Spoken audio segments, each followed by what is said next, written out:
আসসালামু আলাইকুম। আজকে আমি তৈরি করব হচ্ছে চিংড়ি শুটকি ভর্তা। তো ভর্তার জন্য আমি এখানে ১ প্যাকেট চিংড়ি মাছের শুটকি ভালো করে ধুয়ে নিয়েছি।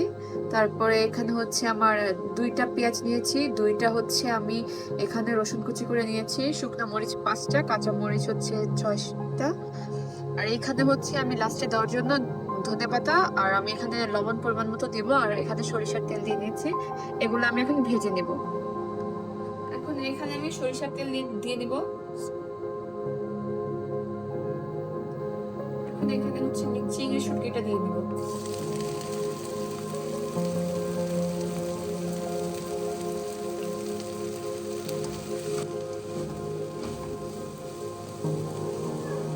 এই চিংড়ি মাছটাকে আমি ভালোভাবে ভেজে নেব।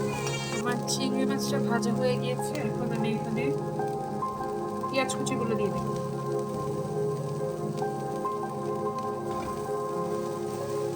এখন এখানে আমি সামান্য পরিমাণ লবণ দিয়ে দেব।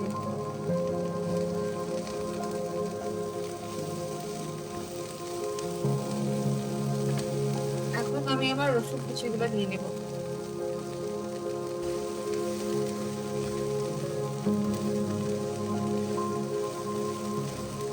এখন আমি আমার কাঁচা মরিচগুলো ভেঙে ভেঙে দিয়ে দেব।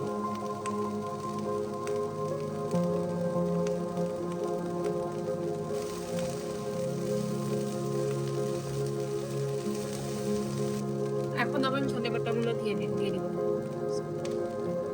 এখানে বেশি করে ধনেপাতা দিয়েছি আমি।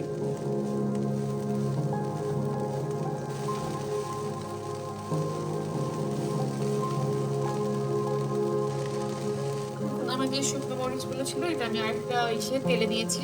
এগুলো দিয়ে দেবো।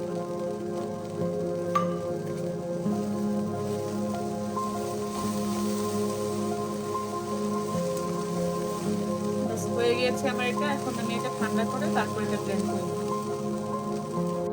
এই তো আমি চিংড়ি মাছটাকে ব্লেন্ড করে নিয়েছি। এখন আমার চিংড়ি শুটকি ভর্তা হয়ে গিয়েছে। আমি উপরে সামান্য পরিমাণে একটু সরিষা তেল দিয়ে নিয়েছি।